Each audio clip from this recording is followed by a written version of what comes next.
어딜 감히 더러운 손을 대! 가난한 년이 재수 없게! 짝! 화려한 결혼식장 한복판, 시어머니의 손바닥이 신부의 뺨을 가차없이 내리꽂습니다. 단지 가난하다는 이유로 하객들 보는 앞에서 며느리를 짓밟은 시어머니. 하지만 그녀는 꿈에도 몰랐을 겁니다.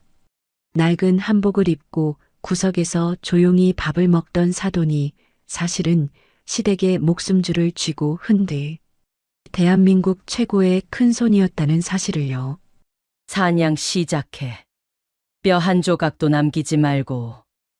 잠자던 맹수의 코털을 건드린 대가, 과연 그들은 감당할 수 있을까요? 시작하기 전에 무료로 눌러주시는 구독과 좋아요, 알림 설정은 똑순이 사랑방에 큰 힘이 됩니다. 지금 어디서 듣고 계신지 댓글 달아주세요. 그럼 지금부터 이야기를 시작하겠습니다. 여기는 서울 강남의 스카이라인이 한눈에 내려다 보이는 최고급 호텔, 그 중에서도 가장 비싸기로 소문난 다이아몬드 홀입니다. 천장에는 수천 개의 크리스털이 박힌 샹들리에가 은하수처럼 쏟아져 내리고 테이블마다 장식된 최고급 수국과 장미 향기가 홀 전체를 어지럽게 채우고 있네요. 하객들은 저마다 명품 가방과 보석을 자랑하며 샴페인 잔을 부딪히고 웃음소리가 클래식 연주와 섞여 화려하게 울려 퍼집니다. 하지만 이 눈부신 축제의 한가운데 마치 다른 세상처럼 찬바람이 쌩쌩 부는 곳이 딱 한 군데 있습니다. 바로 양가 혼주들이 앉아있는 메인 테이블입니다. 오늘의 시어머니 박미숙이 못마땅한 표정으로 혀를 차며 포크를 테이블 위에 거칠게 내려놓습니다. 달그락. 신경질적인 금소금이 정적을 깨고 온몸을 휘감은 다이아몬드 목걸이와 반지가 번쩍거립니다. 박미숙이 며느리 오하은을 위아래로 훑어보며 비웃음 섞인 목소리로 입을 열었습니다. 어휴, 내가 진짜 기가 막혀서. 예, 사돈. 지금 이 스테이크가 목구멍으로 넘어가요? 난 속이 터져서 물 한 모금도 안 넘어가는데 식성도 참 좋으시네. 맞은편에 앉은 하은의 친정엄마 윤명이는 대꾸 없이 묵묵히 시선을 접시에 고정한 채 식사를 이어가고 있습니다. 박미숙은 그런 명희의 태도가 더욱 거슬린다는 듯 일부러 하객들이 다 들을 만큼 목소리 톤을 높였습니다. 아니, 내가 웬만하면 좋은 날이라 참고 넘어가려고 했는데 말이야. 요즘 세상에 예단을 이따위로 해오는 집구석이 어디 있어? 내가 쪽팔려서 친구들한테 청첩장도 제대로 못 돌렸어. 알아? 강남 바닥에서 우리 집안이랑 사돈 맺는다고 소문 다 났는데 이게 뭐니 이게? 기본도 안 된 것들이 감히 우리 아들을 채가? 그녀의 독설은 멈출 줄 모르고 이어집니다. 신부 오하은은 죄인처럼 고개를 푹 숙인 채 무릎 위에 놓인 손을 꽉 쥐고 있습니다. 하얗게 질린 손가락 끝이 파르르 떨리고 있네요. 그녀의 옆에 앉은 신랑 최태성은 지금 뭘 하고 있을까요? 최태성이 턱시도를 입은 채 다리를 꼬고 앉아 스마트폰 주식 차트에서 눈을 떼지 않으며 귀찮다는 듯 하은의 어깨를 툭 쳤습니다.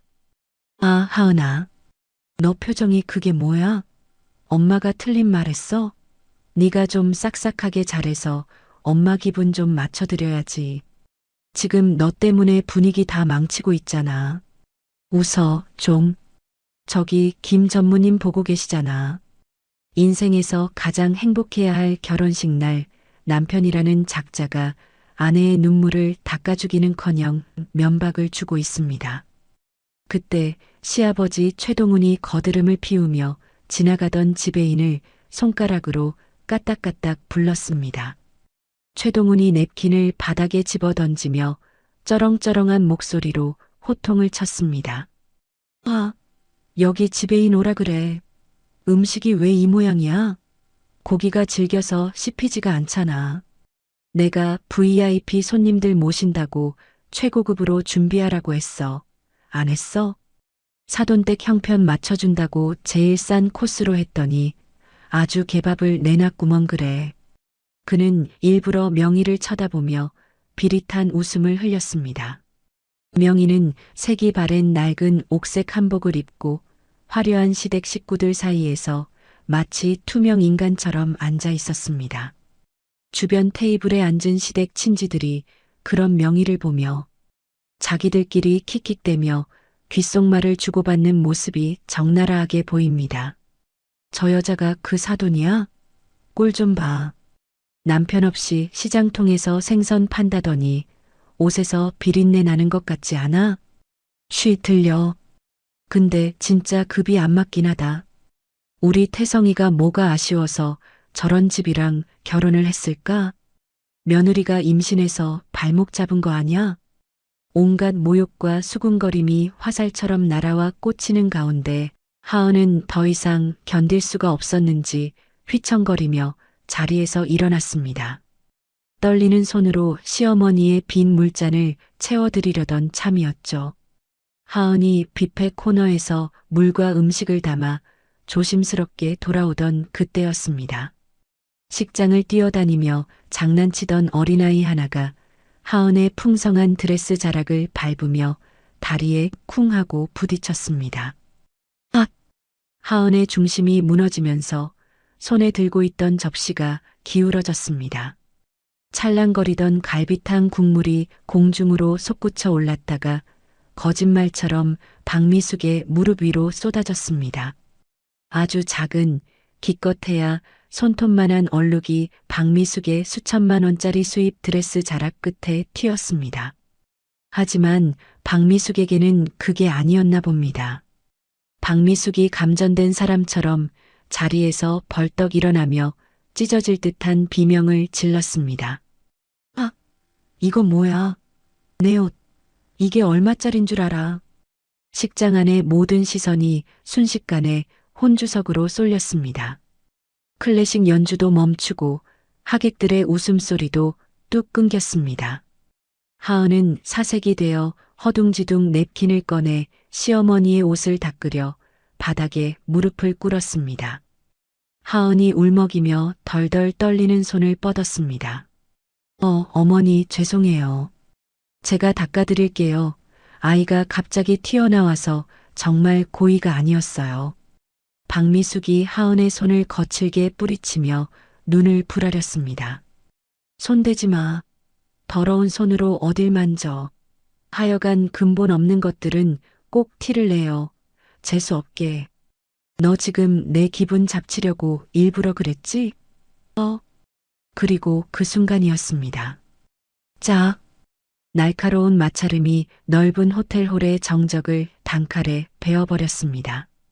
박미숙의 손바닥이 하은의 하얀 뺨을 풀스윙으로 내리친 겁니다. 하은은 중심을 잃고 그대로 차가운 대리석 바닥으로 나뒹굴었습니다. 하객들이 입을 틀어막으며 웅성거리기 시작했습니다. 어머 세상에, 방금 봤어? 시어머니가 며느리 뺨을 때린 거야? 미쳤나 봐, 진짜. 아무리 화가 나도 그렇지 결혼식장에서 손찌검을 해? 하은은 얼얼한 뺨을 감싸쥐고 고개조차 들지 못합니다. 바닥에 주저앉은 그녀의 눈에서 기어이 참았던 눈물이 툭 하고 떨어져 대리석 바닥을 적십니다. 이 기막힌 상황에서 남편 최태성은 어떻게 했을까요? 최태성이 넘어진 아내를 일으켜 세우기는커녕 인상을 잔뜩 찌푸리며 박미숙에게 짜증을 냈습니다. 아, 엄마. 사람들 다 보는데 쪽팔리게 진짜 왜 그래? 좀 참지. 하은이 너는 왜 조심성이 없어서 엄마 화를 돋어? 빨리 일어나. 창피해 죽겠네 진짜. 아내의 아픔보다 자신의 체면이 구겨진 게 더 화가 난 모양입니다. 여기저기서 하객들이 스마트폰을 꺼내 이 충격적인 상황을 촬영하기 시작했습니다. 셔터 소리가 찰칵찰칵 터지자 시아버지 최동훈이 늑대처럼 눈빛을 번뜩이며 어딘가로 신호를 보냈습니다. 최동훈이 굵은 손가락으로 하객들을 가리키며 핏대선 목소리로 고함을 쳤습니다. 아, 뭐들 해. 저거 다 못 찍게 막아. 어디서 감히 카메라를 들이대. 내 허락 없이 찍는 놈들은 다 고소해버려.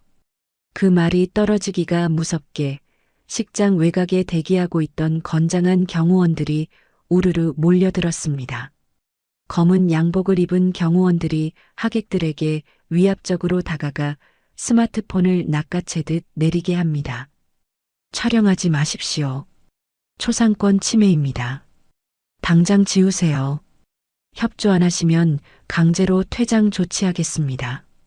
결혼식장은 순식간에 공포 분위기로 변해버렸습니다.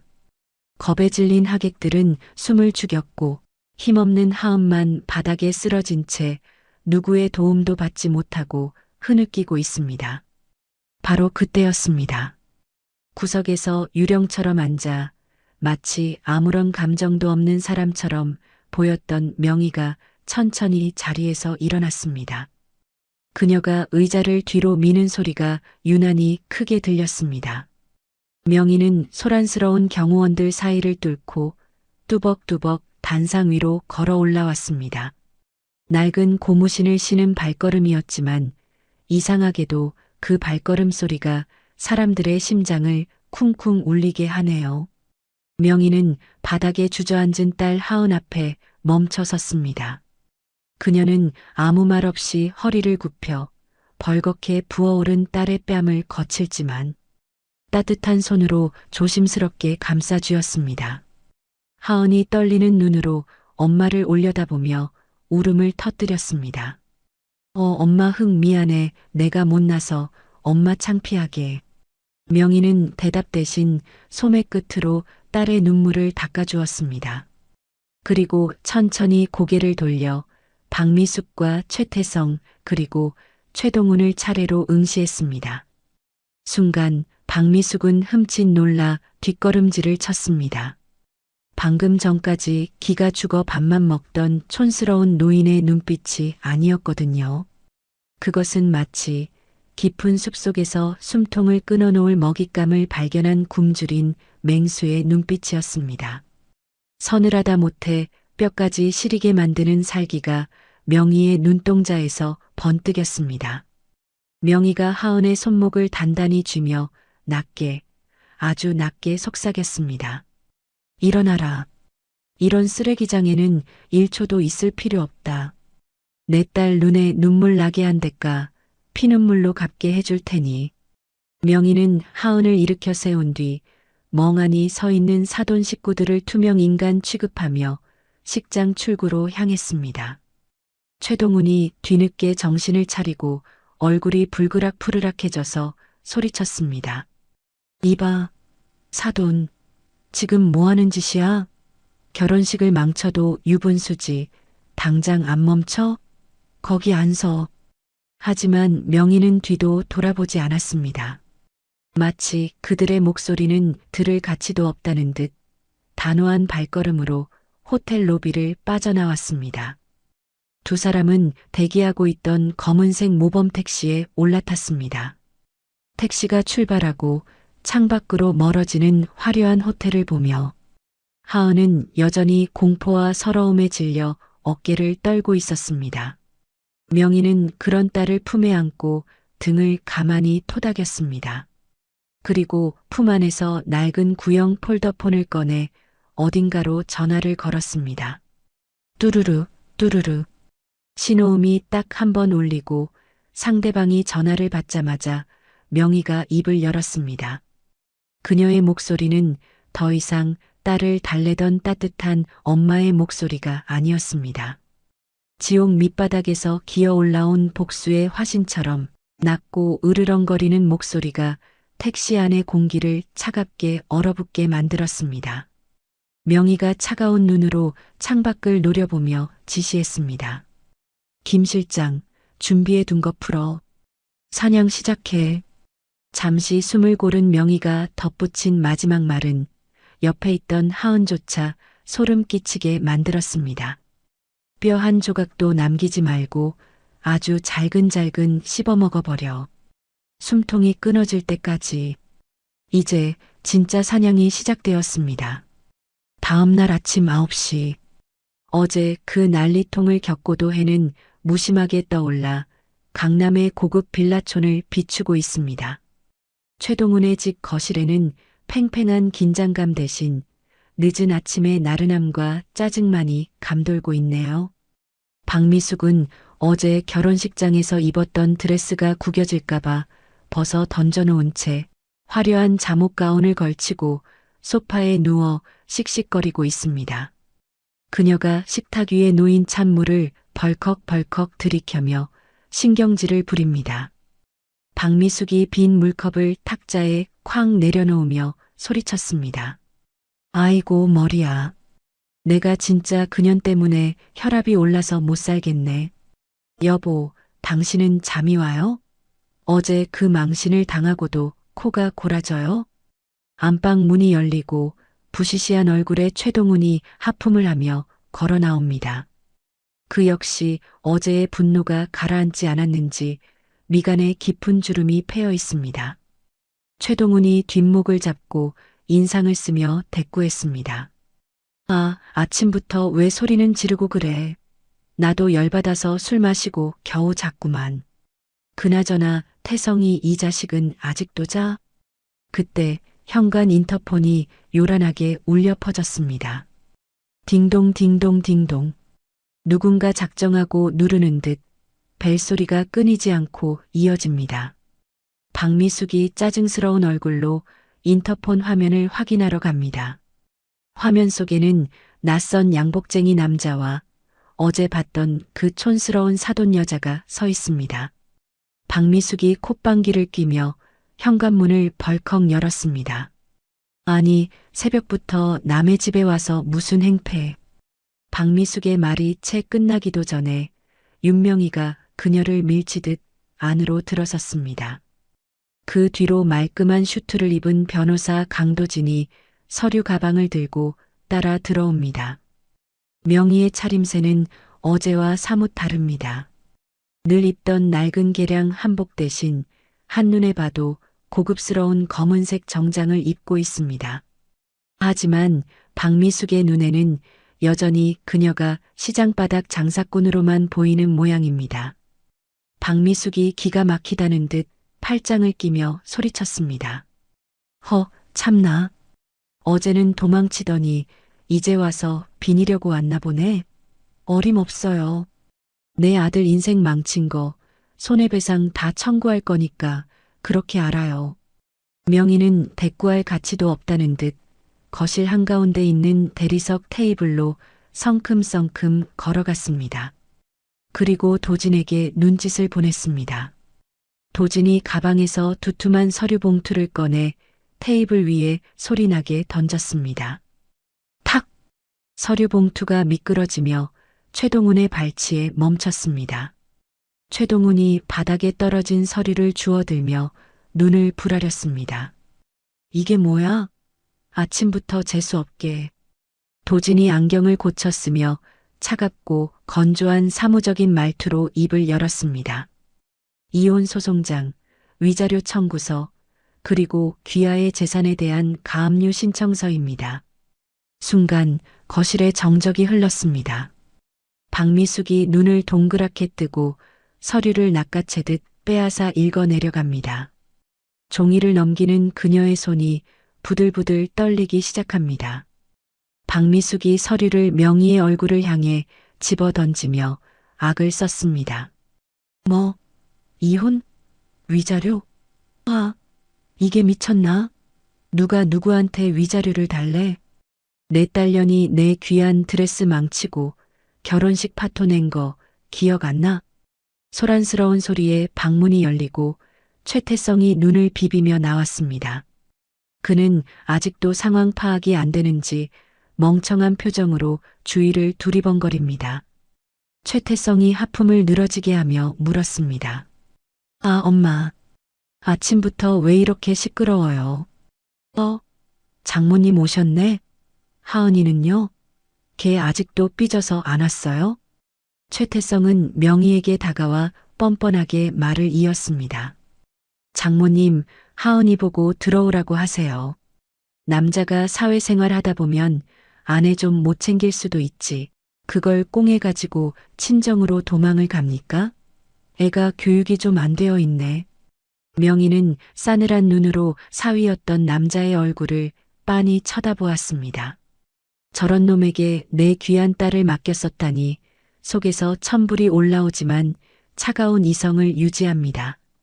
도진이 최태성의 앞을 막아서며 냉소적인 미소를 지었습니다. 도진이 넥타이를 매만지며 말했습니다.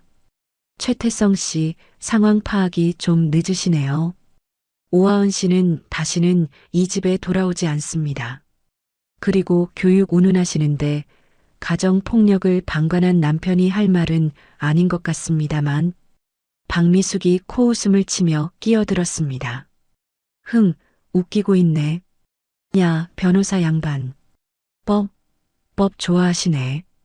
우리 태성이랑 걔 식 올리기 전에 이미 혼인 신고 마친 거 몰라? 법적으로 빼도 박도 못하는 부부라고. 이혼이 장난인 줄 알아? 걔가 나가면 유책 배우자는 그쪽이야. 박미숙은 혼인 신고가 마치 자신들의 강력한 무기라도 되는 양의기양양하게 떠들었습니다. 하지만 도진의 표정에는 여유가 넘칩니다. 도진이 고개를 끄덕이며 차분하게 대꾸했습니다. 아, 그거요? 오히려 감사합니다. 혼인신고를 미리 해주신 덕분에 단순 파혼이 아니라 법적 이혼 소송으로 진행할 수 있게 됐거든요. 덕분에 위자료 청구 액수도 훨씬 커졌고요. 가정폭력, 폭언, 부당한 대우 증거는 차고 넘칩니다. 박미숙의 얼굴이 불그락푸르락 변해갑니다. 그때 명희가 천천히 거실을 둘러보다가 장식장 앞에 멈춰 섰습니다. 장식장 안에는 최동훈이 애지중지하는 고려청자가 화려한 조명을 받으며 놓여 있습니다. 명희가 그 도자기를 한참 동안 뚫어지게 바라보더니 피식 헛웃음을 터뜨렸습니다. 명희가 도자기를 턱으로 가리키며 혼잣말처럼 중얼거렸습니다. 겉만 번지르르 하지 속은 가짜네. 딱 이 집구석 같아. 그 말을 들은 최동훈이 발끈하여 소리쳤습니다. 뭐라고? 이 여편니가 저게 얼마짜린 줄 알고 짓거려. 내 안목을 무시해? 감히 남의 집에 와서 행패를 부려? 당장 나가. 최동훈이 삿대질을 하며 명희에게 달려들 기세입니다. 명희는 눈 하나 깜짝하지 않고 고개를 돌려 최동훈을 정면으로 응시했습니다. 그녀의 눈빛이 어찌나 매서운지 최동훈은 흠칫 놀라 멈칫했습니다. 명희가 싸늘하게 웃으며 쏘아붙였습니다. 안목? 똥인지 된장인지도 구분 못하는 주제에 무슨 안목. 저런 싸구려 가짜를 진품인 줄 알고 모시는 꼴이나 귀한 며느리 하녀 취급하는 꼴이나 아주 똑같아. 수준하고는. 최동훈은 너무 화가 나서 말문이 막혀 헐떡거립니다. 박미숙이 참지 못하고 명희의 머리채를 잡으려 달려들었습니다. 이 미친년이 돌았나? 어디서 주둥이를 놀려. 하지만 박미숙의 손이 닿기도 전에 도진이 재빠르게 앞을 막아서며 그녀의 팔을 제지했습니다. 그리고 품에서 태블릿 PC를 꺼내 화면을 켰습니다. 도진이 태블릿 화면을 박미숙의 눈앞에 들이밀며 말했습니다. 폭행 추가하고 싶으시면 하시죠. 이미 어제 예식장에서 확보한 증거 영상도 충분하니까요. 화면 속에는 어제 결혼식장의 풍경이 고스란히 담겨 있습니다. 박미숙이 하은의 뺨을 때리는 장면, 그리고 최동훈의 지시를 받은 경호원들이 하객들을 위협하며 휴대폰을 뺏는 장면이 선명하게 재생됩니다. 찍지 마. 다 뺏어. 내 옷. 이게 얼마짜린 줄 알아. 영상 속에서 흘러나오는 자신들의 목소리에 시댁 식구들의 얼굴이 사색이 되었습니다. 최태성이 당황하며 말을 더듬었습니다. 아니, 저게 왜?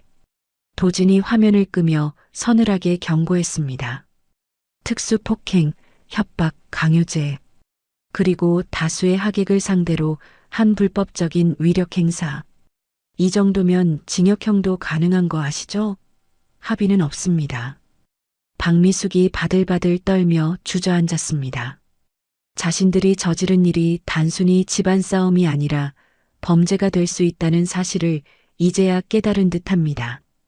하지만 최동훈은 여전히 자존심을 굽히지 않습니다.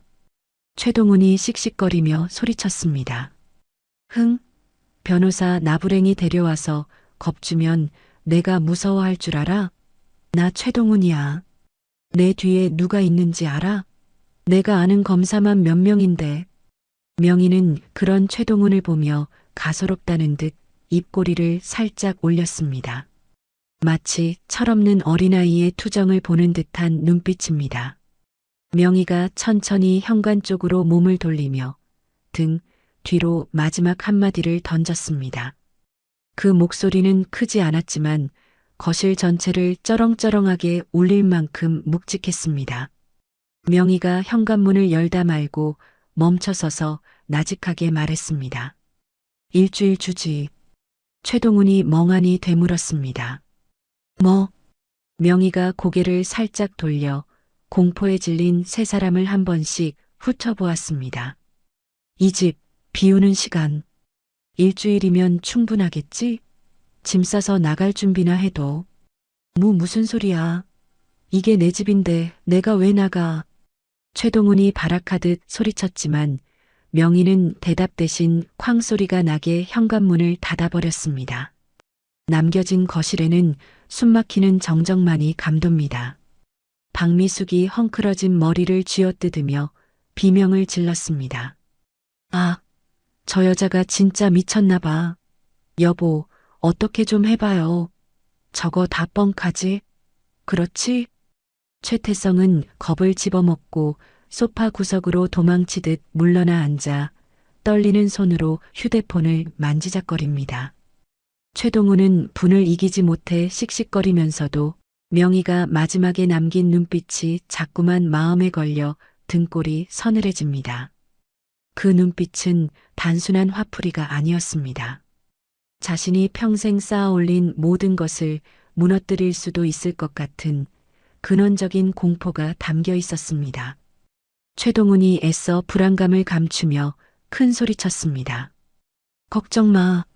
감히 땡전 한 푼 없는 것들이 소송은 무슨 소송이야? 변호사 비용도 없어서 쩔쩔맬 게 뻔해. 내가 아주 박살을 내줄 테니까. 하지만 그의 목소리는 미세하게 떨리고 있었습니다. 그 시각 빌라 밖으로 나온 명희와 도진은 대기하고 있던 검은색 세단에 올랐습니다. 차 문이 닫히자마자 명희는 쓰고 있던 선글라스를 벗으며 깊은 한숨을 내쉬었습니다. 도진이 운전석에 앉아 백미러로 명희를 살피며 조심스럽게 물었습니다.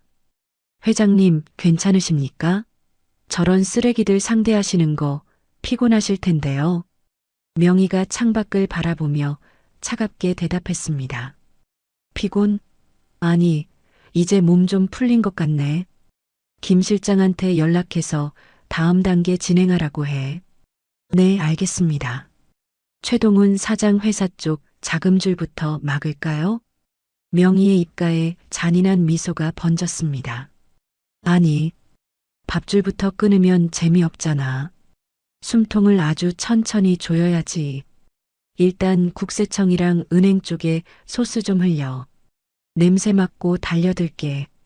도진이 고개를 끄덕이며 전화를 걸기 시작했습니다. 명희는 멀어지는 최동훈의 빌라를 백미러로 바라보며 나직하게 중얼거렸습니다. 지금 그 집에서 맘껏 짖어더라. 곧 짖을 힘도 없게 만들어줄 테니.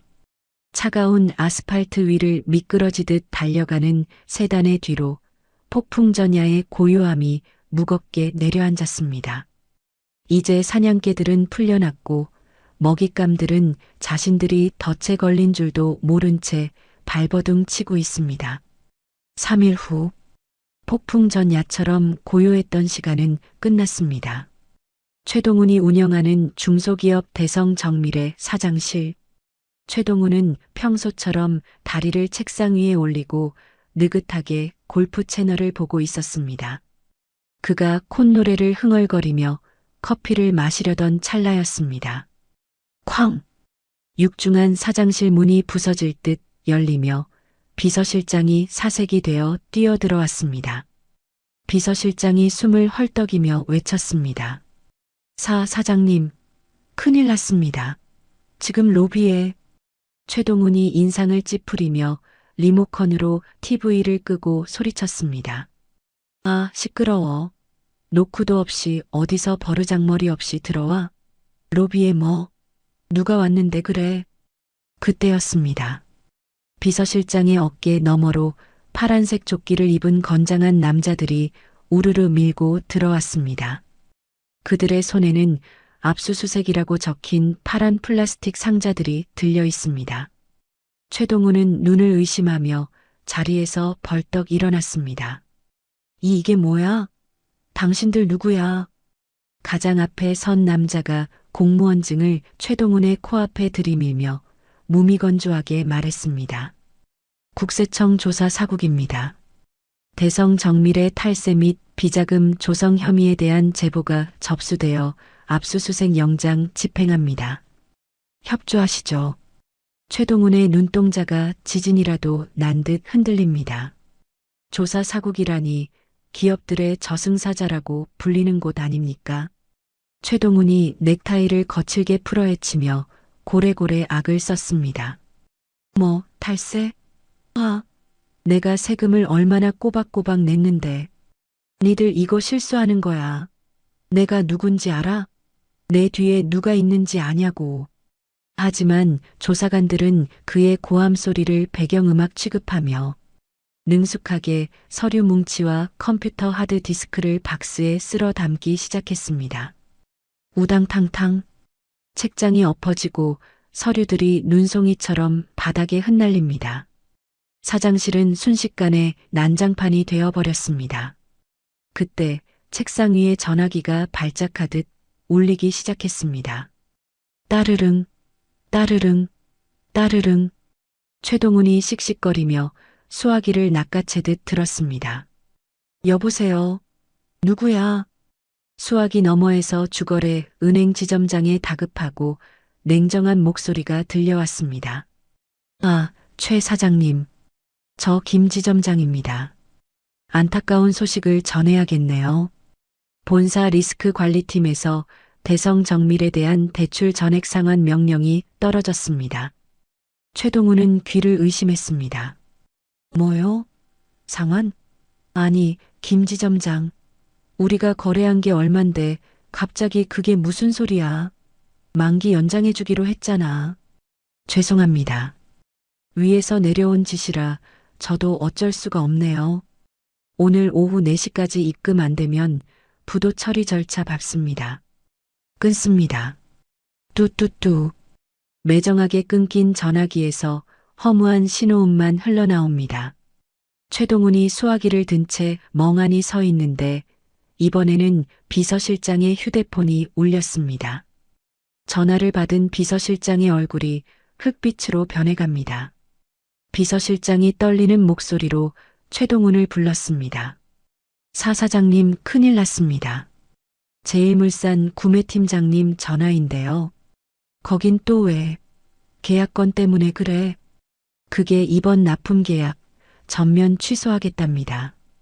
위약금 물어줄 테니 거래 끊자고.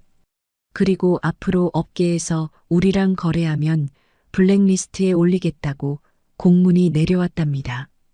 최동훈은 다리에 힘이 풀려 그 자리에 주저앉고 말았습니다. 국세청, 은행, 그리고 주요 거래처까지. 이건 단순한 우연이 아닙니다.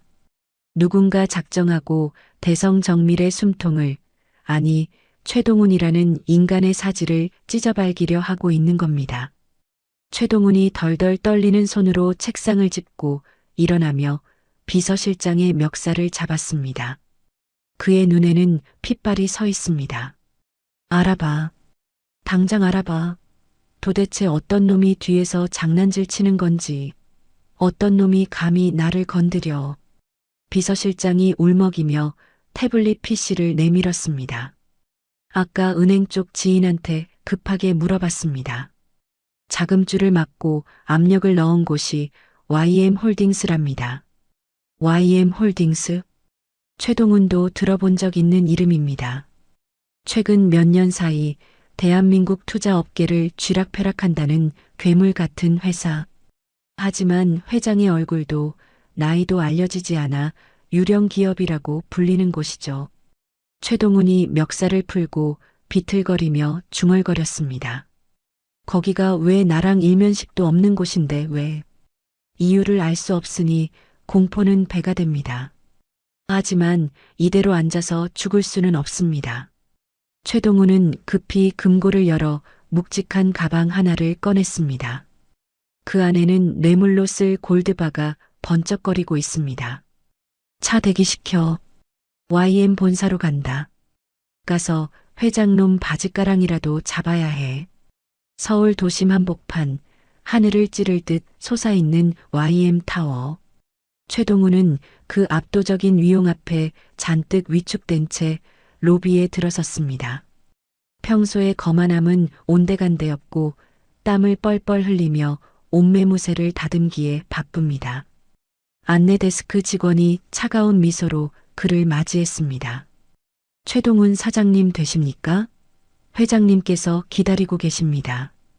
50층으로 올라가십시오. 기다리고 있다니 마치 자신이 올 줄 알았다는 듯합니다. 초고속 엘리베이터가 50층을 향해 솟구치는 동안 최동훈은 뇌물이 든 가방을 품에 꼭 껴안았습니다. 돈 싫어하는 놈 없어. 잘만 하면 위기가 기회가 될 수도 있어. 띵!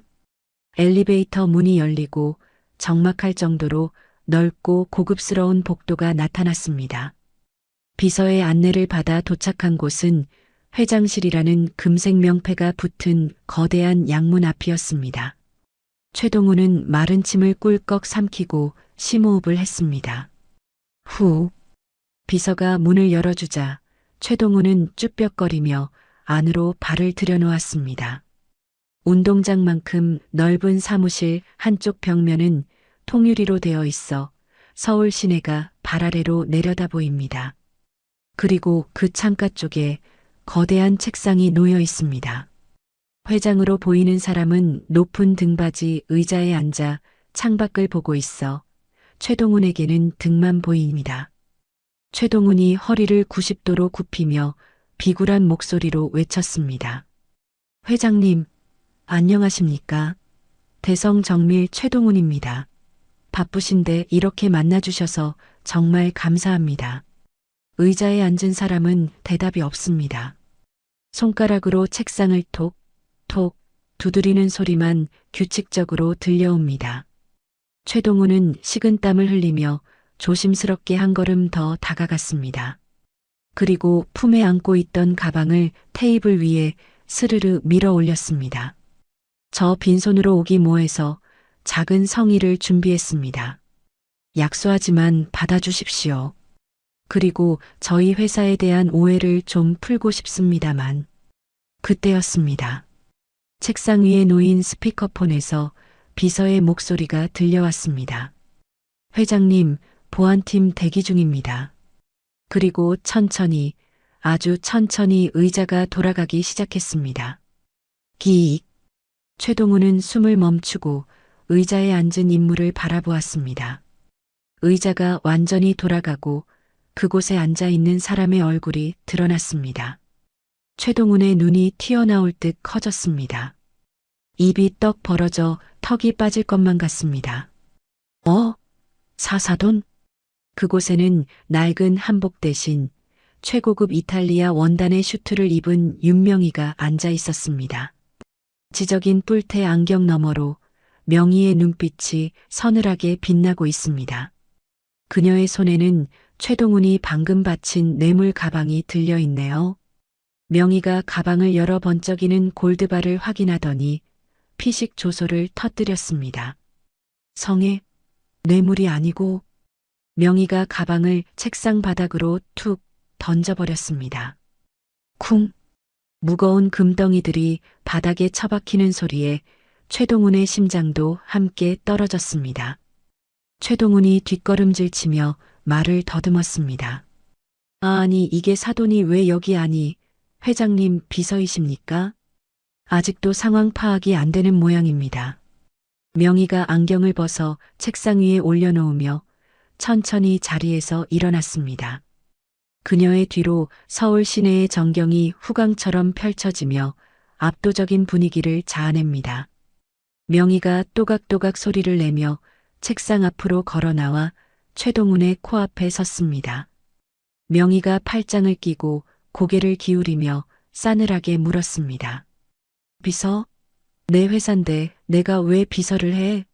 안목 없는 건 여전하네. 최 사장. 회사요? 그럼 YM홀딩스가 사돈 거? 최동훈은 다리에 힘이 풀려 그 자리에 털썩 주저앉고 말았습니다. 자신이 며느리 집안을 가난하다고 무시하고 사돈을 시장바닥 장사꾼 취급했던 기억들이 주마등처럼 스쳐 지나갑니다.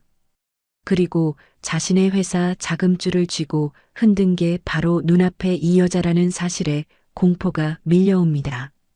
최동훈이 바닥을 기어가 명희의 바짓단을 잡으려 했습니다. 사사부인, 아니 회장님, 제가 죽을 죄를 지었습니다. 몰라 뵀습니다. 한 번만 살려주십시오. 제발. 명희는 더러운 것이라도 닿은 듯 발을 뒤로 빼며 최동훈을 내려다보았습니다. 그녀의 눈에는 일말의 동정심도 없습니다.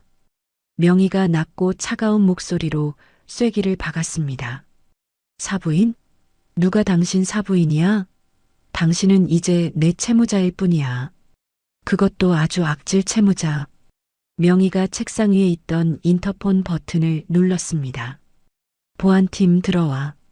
곧바로 문이 열리고 검은 정장을 입은 보안 요원들이 들이닥쳤습니다.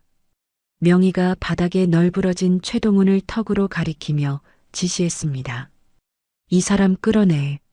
그리고 여기 바닥에 굴러다니는 금덩이들, 증거물로 경찰에 넘겨. 뇌물 공여 미수 혐의 추가해서. 보안 요원들이 최동훈의 양팔을 짐짝처럼 잡아 일으켰습니다. 최동훈이 끌려나가며 발버둥 쳤습니다. 회장님, 잘못했습니다. 며느리 아니 하은이 좀 보게 해주세요. 제가 빌게요. 으악. 하지만 명희는 그가 끌려나가는 모습을 끝까지 지켜보며 표정 하나 바꾸지 않았습니다. 사장실 문이 닫히고 다시 고요가 찾아왔습니다. 명희는 창가로 다가가 창문에 비친 자신의 모습을 바라보았습니다. 항상 딸을 위해 숨죽이고 살았던 지난날의 자신은 이제 없습니다. 그녀는 휴대폰을 들어 도진에게 전화를 걸었습니다. 나다. 최동훈 다녀갔어. 이제 쥐구멍도 다 막혔으니 슬슬 발악을 시작할 거야. 다음 단계 준비해. 하은이, 이제 세상 밖으로 내보낼 때가 됐어. 명희의 시선이 창밖의 복잡한 서울 거리를 향합니다. 이제 시댁 식구들의 몰락은 시간 문제일 뿐. 가장 중요한 건 상처받은 딸 하은을 다시 일으켜 세우는 일입니다. 어둠 속에서 웅크리고 있던 하은에게 이제 찬란한 빛을 보여줄 차례입니다. 일주일이라는 시간은 누구에게나 공평하게 흐르지만 그 밀도는 사람마다 다릅니다. 최동훈의 집이 지옥 같은 일주일을 보내는 동안 서울의 한 백화점 VIP 라운지에는 따스한 햇살이 평화롭게 쏟아지고 있습니다. 폭신한 소파에 앉은 윤명희가 커피 잔을 내려놓으며 탈의실 커튼을 향해 부드럽게 말했습니다. 하은아, 아직 멀었니? 나와보렴. 잠시 후 스르륵 커튼이 열리고 오하은이 쭈뼛거리며 밖으로 나왔습니다. 명희의 눈이 환하게 빛났습니다. 늘 헐렁한 티셔츠나 무채색 니트만 입던 하은은 온데간데 없습니다. 몸에 딱 떨어지는 세련된 네이비색 정장 원피스, 그리고 자신감 있게 올린 머리 스타일까지. 거울 앞에 선 하은은 마치 다른 사람 같습니다. 하지만 하은은 아직 이 모습이 어색한지 자꾸만 옷매무새를 만지작거립니다. 하은이 거울 속 자신을 쳐다보며 기어들어가는 목소리로 말했습니다. 엄마 이거 너무 비싼 거 아니야? 그리고 나한테는 좀 안 어울리는 것 같은데. 결혼 생활 내내 시어머니에게 넌 촌스러워서 명품 걸쳐도 티가 안 난다는 가스라이팅을 당해온 탓에 하은의 자존감은 바닥을 치고 있었습니다. 명희가 자리에서 일어나 하은에게 다가가 딸의 어깨를 단단히 잡고 거울을 똑바로 보게 했습니다. 명희가 거울 속 하은의 눈을 맞추며 단호하게 말했습니다. 똑바로 봐라. 이게 진짜 내 모습이야. 그동안 그 집구석에서 하도 구박을 받아서 네가 얼마나 빛나는 보석인지 잊어버린 게야. 어깨 펴. 넌 YM 그룹 윤명희의 하나뿐인 딸이야. 엄마의 단단한 목소리에 하은의 눈동자가 흔들렸습니다. 거울 속 여자가 낯설지만 꽤 괜찮아 보입니다. 명희가 직원을 불러 카드를 건네며 지시했습니다. 여기서부터 저기까지 이 아이한테 어울리는 건 다 포장해 주세요. 그리고 구두랑 가방도 싹 다 신상으로 맞추고요. 하은이 놀라서 눈을 동그랗게 떴지만 명희는 빙그레 웃으며 딸의 손을 잡았습니다. 이제부턴 기죽지 마. 네가 걷는 길이 곧 길이다. 다음 날 아침 강남 테헤란로에 위치한 법무법인 정의 사무실. 하은은 오늘부터 이곳의 사무장으로 첫 출근을 했습니다. 강도진 변호사가 자신의 넓은 사무실 한쪽에 하은의 자리를 마련해 주었죠. 책상 위에는 사무장 오하은이라고 적힌 명패가 반짝이고 있습니다. 하은은 떨리는 손으로 명패를 쓰다듬어 봅니다. 결혼 전에는 꿈 많던 대학생이었지만 결혼과 동시에 경력이 단절되어 누구 엄마, 누구 며느리로만 불렸던 지난 날들이 스쳐 지나갑니다. 도진이 두툼한 서류 뭉치를 들고 다가와 하은의 책상에 내려놓았습니다. 도진이 부드러운 미소를 지으며 말했습니다. 오 사무장님, 첫 임무입니다. 최동훈 사장 회사와 관련된 횡령 및 비자금 자료들인데 숫자가 좀 복잡합니다. 꼼꼼하게 정리 좀 부탁드려요. 하은 씨, 예전에 회계학 전공했었죠? 실력 발휘 좀 해주세요. 네. 아, 네. 열심히 해볼게요. 하은은 긴장된 표정으로 서류를 집어들었습니다. 처음에는 눈앞이 캄캄했지만 펜을 들고 숫자를 들여다보기 시작하자 놀라운 집중력이 발휘되었습니다. 대학 시절 장학생이었던 그녀의 두뇌가 다시 깨어나기 시작한 겁니다. 점심시간도 잊은 채 몇 시간을 몰두한 끝에 하은은 완벽하게 정리된 엑셀 파일을 도진에게 내밀었습니다. 도진이 모니터를 확인하더니 감탄하며 박수를 쳤습니다. 와, 대단한데요? 우리 로펌 직원들보다 훨씬 낫습니다. 역시 회장님이 따님 자랑하실 만했네요. 이 정도면 최동훈 사장 꼼짝 못하겠는데요? 도진의 진심 어린 칭찬에 하은의 얼굴이 붉어졌습니다. 누군가에게 인정받는다는 느낌, 자신이 쓸모 있는 사람이라는 느낌. 그것은 명품 옷을 입었을 때보다 훨씬 더 큰 충만감을 주었습니다. 하은이 수줍게 웃으며 대답했습니다. 고마워요, 변호사님. 저 사실 걱정 많이 했거든요. 제가 잘할 수 있을지. 도진이 하은을 지그시 바라보며 말했습니다. 하은 씨는 충분히 능력 있는 사람입니다. 그동안 날개를 접고 있었을 뿐이죠.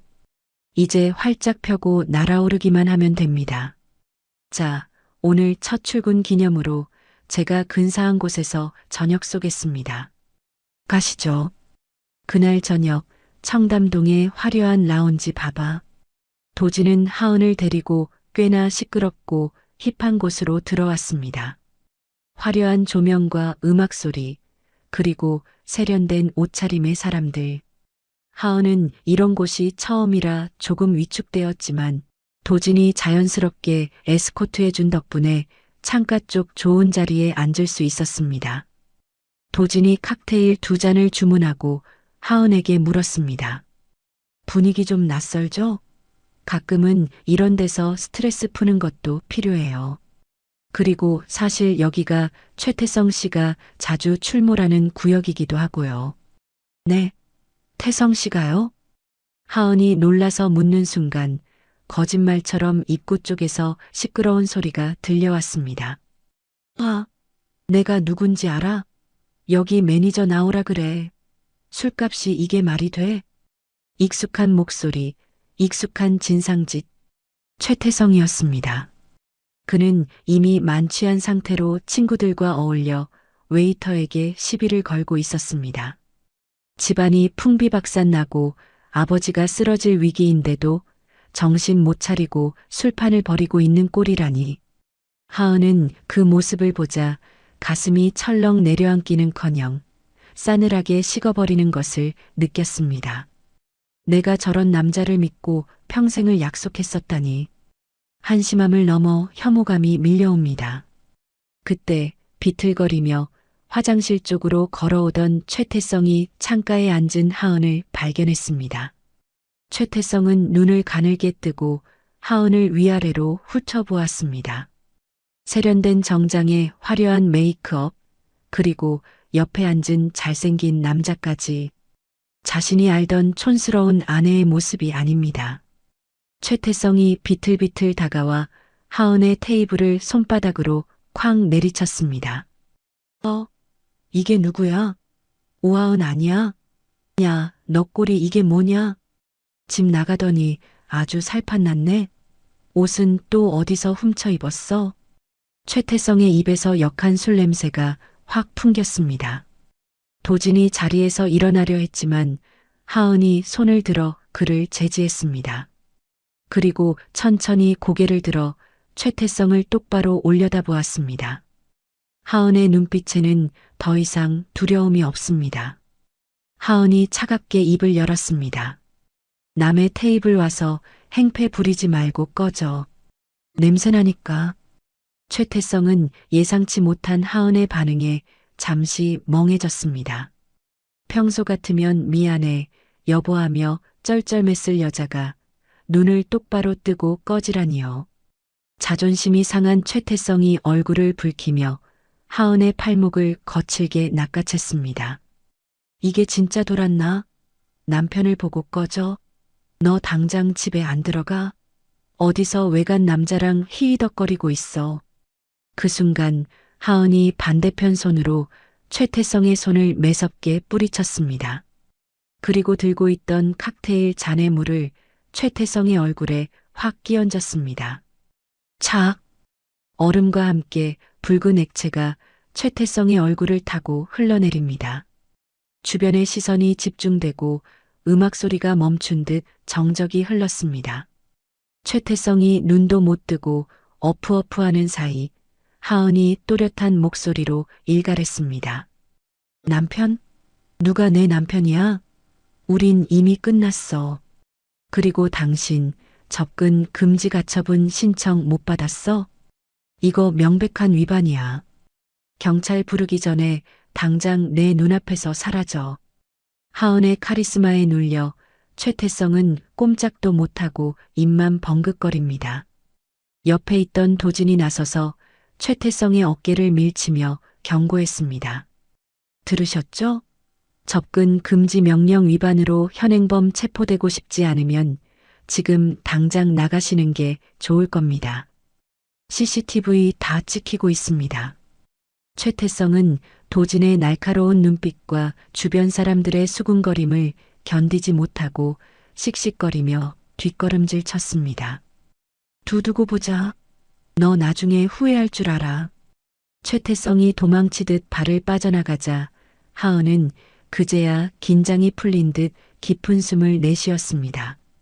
하지만 그녀의 표정은 어둡지 않았습니다. 오히려 난생 처음 느껴보는 묘한 해방감에 가슴이 벅차올랐습니다. 도진이 손수건을 건네며 부드럽게 물었습니다. 괜찮아요? 하은이 손수건을 받아들며 환하게 웃었습니다. 네. 아니요. 사실 엄청 떨렸어요. 근데 속이 너무 시원해요. 저 이제 진짜 예전의 오하은이 아닌 것 같아요. 도진도 마주보며 웃었습니다. 축하해요. 진짜 홀로서기에 성공하신 걸. 한편 그 시각 명희의 서재. 창밖으로 쏟아지는 달빛을 등지고 앉은 명희가 도진으로부터 보고 전화를 받고 있습니다. 휴대폰 너머로 들려오는 도진의 목소리는 밝았습니다. 회장님, 하은 씨가 아주 멋지게 해냈습니다. 최태성 그 친구 꼬리를 내리고 도망갔습니다. 명희의 입가에 옅은 미소가 번졌습니다. 그래, 내 딸답니다. 이제 하은이도 준비가 끝난 것 같군. 명희는 전화를 끊고 책상 위에 놓인 달력을 바라보았습니다. 붉은 동그라미가 쳐진 날짜가 내일로 다가와 있습니다. 그녀는 인터폰을 눌러 비서실장을 호출했습니다. 김 실장, 내일 아침 일찍 이사회 소집해. 안건은 대성 정밀 채권 회수 및 경영권 인수야. 비서실장의 놀란 목소리가 들려왔습니다. 회장님, 바로 인수로 가시겠습니까? 최동훈 사장이 가만히 있지 않을 텐데요. 명희가 찻잔을 천천히 돌리며 차갑게 대답했습니다. 가만히 안 있으면 어쩔 건데? 이미 그 회사 주식 담보로 잡힌 게 절반이 넘어. 내일부로 대성 정밀 주인은 바뀐다. 최동훈한테 전해. 내일 아침 내 사무실로 와서 도장 찍고 나가라고. 명희의 눈빛이 밤보다 더 어둡게 가라앉았습니다. 이제 그 집안 기둥 뿌리를 뽑을 시간이야. 하은의 각성과 명희의 결정타. 두 모녀의 합동작전이 이제 정점을 향해 치닫고 있습니다. 밤은 깊어가지만 다가올 내일은 최동훈 일가에게 가장 잔인한 아침이 될 것입니다. 그날 밤 최동훈의 집은 초상집보다 더한 침묵과 공포에 휩싸여 있습니다. 거실 소파에 널브러진 최동훈은 넥타이도 풀지 못한 채 넋이 나간 사람처럼 천장만 올려다보고 있네요. 그의 옆에는 빈 양주병이 굴러다니고 있습니다. 박미숙이 불안한 눈빛으로 손톱을 물어뜯으며 남편을 다그칩니다. 박미숙이 최동훈의 팔을 흔들며 소리쳤습니다. 여보, 말 좀 해봐요. YM 회장인지 뭔지 만나고 왔다면서요? 뭐래요? 우리 회사 돈줄 막은 거 풀어준대요. 최태성도 옆에서 거들며 징징거립니다. 아빠, 나 카드 정지됐더라. 친구들 앞에서 망신당해 죽는 줄 알았어. 빨리 해결 좀 해줘요. 최동훈이 퀭한 눈으로 두 사람을 번갈아 쳐다보더니 기가 막힌다는 듯 허탈한 웃음을 터뜨립니다. 흐흐흐흐흐 해결? 그래, 해결이 낫지. 아주 완벽하게 끝장나는 걸로. 최동훈이 갑자기 벌떡 일어나 고함을 질렀습니다. 이 멍청한 여편네야. 네가 사람 보는 눈이 그렇게 없어서 집안을 이 꼴로 만들어? 그 YM 홀딩스 회장이 누군지 알아? 박미숙이 깜짝 놀라 뒤로 물러나며 물었습니다. 누군데요? 내가 아는 사람이에요? 네가 며느리 뺨 때리고 가난하다고 무시했던 그 사돈. 오하은이 애미 윤명희가 바로 그 회장이라고. 그 여자가 내 회사 주인이란 말이야. 순간 박미숙과 최태성의 입이 떡 벌어졌습니다. 시간이 멈춘 듯 정적이 흘렀습니다. 박미숙이 믿을 수 없다는 듯 고개를 세차게 저으며 소리쳤습니다. 거짓말. 말도 안 돼. 그 시장바닥 생선 비린내 나는 여자가, 그 꼬질꼬질한 한복 입고 있던 여자가 회장이라고? 당신 미쳤어요? 어디서 헛소리를 듣고 와서 그래. 최동훈이 답답한 마음에 가슴을 치며 울부짖었습니다. 내가 내 두 눈으로 똑똑히 봤어. 그 여자가 내 뇌물 가방을 쓰레기 취급하며 던지더란 말이야. 우린 이제 다 죽었어. 내일이면 회사 넘어가고 이 집도 경매로 넘어갈 거야. 우린 길바닥에 나앉는 거라고. 그제야 사태의 심각성을 깨달은 박미숙의 얼굴이 백지장처럼 하얗게 질렸습니다. 다리에 힘이 풀린 그녀가 바닥에 주저앉으며 덜덜 떨기 시작합니다. 어떻게 여보, 그럼 내 보석들은? 내 명품 가방들은? 그거라도 팔면 되잖아. 박미숙이 미친 사람처럼 드레스룸으로 뛰어들어갔습니다. 그녀는 장식장에 진열된 샤넬, 에르메스 가방들을 마구잡이로 꺼내 바닥에 던졌습니다. 이거 팔면 돼. 이거 다 팔면 몇 억은 나와. 태성아, 빨리 가방 가져와. 담아. 하지만 최동훈이 따라 들어와 박미숙의 손목을 거칠게 낚아챘습니다. 소용없어. 이미 가압류 딱지 붙을 예정이라 반출 금지야. 그거 하나라도 들고 나가면 횡령으로 쇠고랑 찬다고. 박미숙이 가방을 품에 안고 오열했습니다. 안 돼. 내 건데. 내가 이걸 어떻게 모은 건데. 으앙. 하은이 그년이 우리를 속였어. 꽃뱀 같은 년들이 작정을 하고 들어와서 뒤통수를 쳐? 내가 가만 안 둬. 최동훈이 박미숙의 뺨을 때릴 듯 손을 치켜들었다가 내리며 절규했습니다. 시끄러워. 네가 주둥이만 안 놀렸어도, 결혼식장에서 그 사단만 안 냈어도 이 지경까진 안 왔어. 당장 내일 아침에 가서 빌어. 무릎이 닳도록 빌라고. 다음 날 아침 윤명희의 붉은 벽돌집 앞. 평화로운 주택가에 어울리지 않는 기이한 풍경이 펼쳐졌습니다. 최동훈, 박미숙, 최태성 세 사람이 대문 앞에 나란히 무릎을 꿇고 앉아 있습니다. 지나가던 동네 주민들이 힐끔거리고 등교하던 학생들은 휴대폰을 꺼내 킥킥대며 사진을 찍습니다. 하지만 그들에게는 창피함을 느낄 여유조차 없습니다.